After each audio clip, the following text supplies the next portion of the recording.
he wasn't the kind of star Hollywood expected.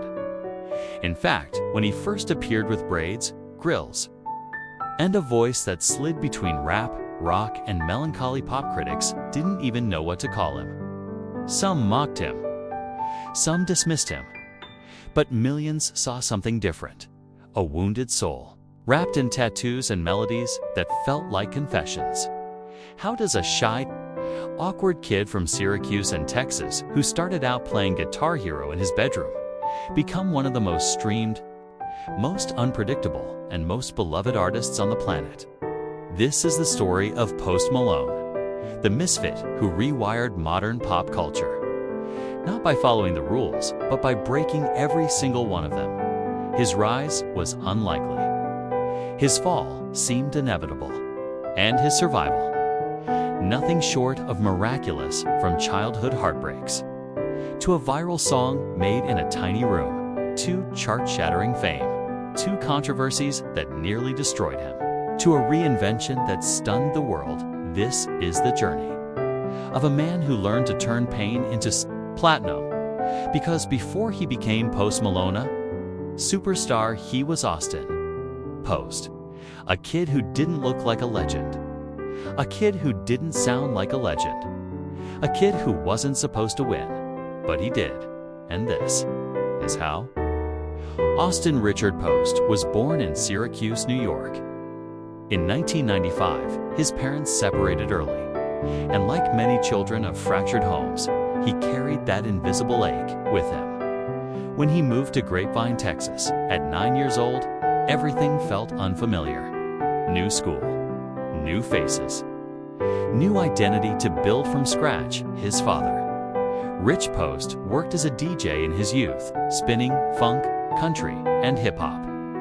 He filled the house with music, Fleetwood Mac, Outkast, Metallica, and without knowing it, he was giving his son the foundation for a sound the world had never heard before. But Austin wasn't the cool kid. Far from it. He loved video games, spent afternoons on Guitar Hero, and taught himself real guitar because a game made him believe he could do it. He joined metal bands, dreamed of being a rock guitarist, and experimented with every genre he could touch. School wasn't kind. Some mocked his looks. Others didn't get his style. Confidence was not his natural state. Music became the armor he didn't have. When he recorded his first mixtape at 16, using the cheapest equipment he could find, he handed it out at school, and it disappeared quickly. Not because it was bad, but because people were shocked. The quiet kid with the awkward smile. He was talented, but talent alone wasn't enough. He knew if he stayed in Texas, the world might never hear him, so he made a decision that would change everything. He packed his guitar, grabbed a small suitcase, and left home chasing a future no one else believed in.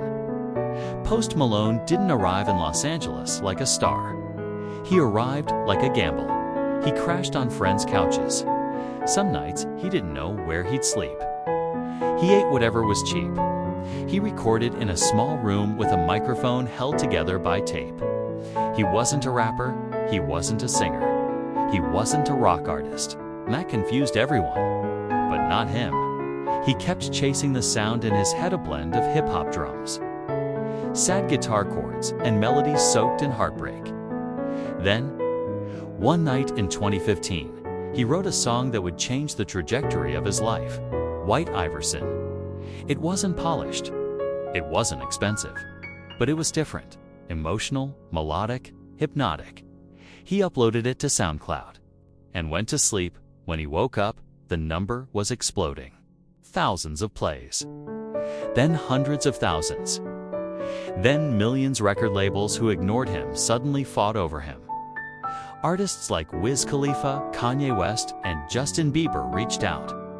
The industry wanted him. They wanted to define him, shape him, fit him into a category that didn't exist.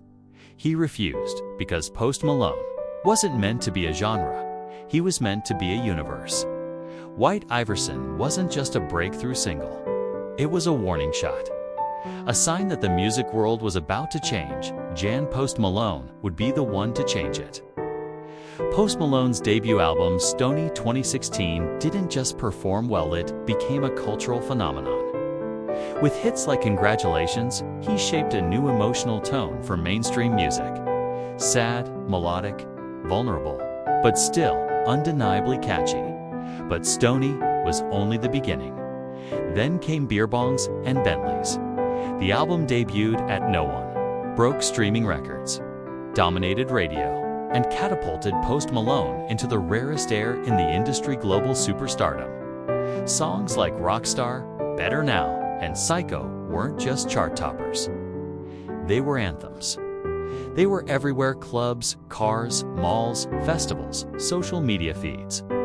His voice became the sound of a generation drifting between ambition and heartbreak. Touring amplified his myth. His concerts were chaotic, loud, full of emotion, yet strangely intimate. Fans cried, screamed, and sang every lyric. He wasn't larger than life. He was a mirror, a friend, a flawed human with a microphone. His musical versatility stunned critics: pop, rap, country. He could do all of it and effortlessly. By the time Hollywood's Bleeding dropped in 2019, he had become the most streamed artist in the world. Circles, Sunflower, Wow, and Goodbyes erased the idea that he was just a rap star. He was the genre. Money flowed. Awards piled up.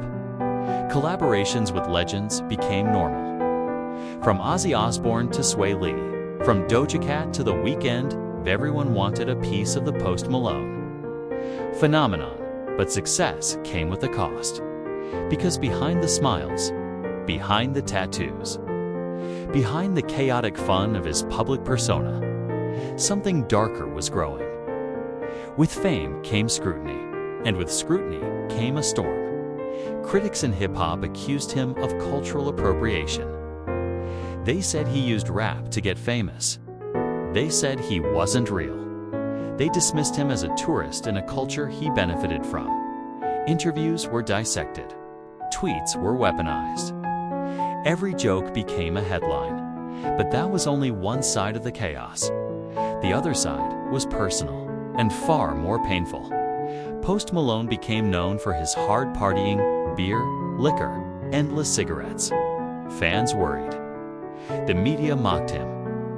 Videos surfaced of him stumbling on stage, staggering through performances, speaking in slurred sentences. Some said he was losing control. Others said he was dying in front of us.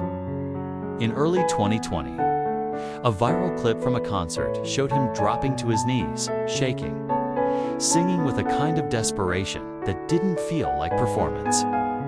Fans begged him to get help. Rumors of addiction grew louder. Behind the scenes, the pressure was crushing.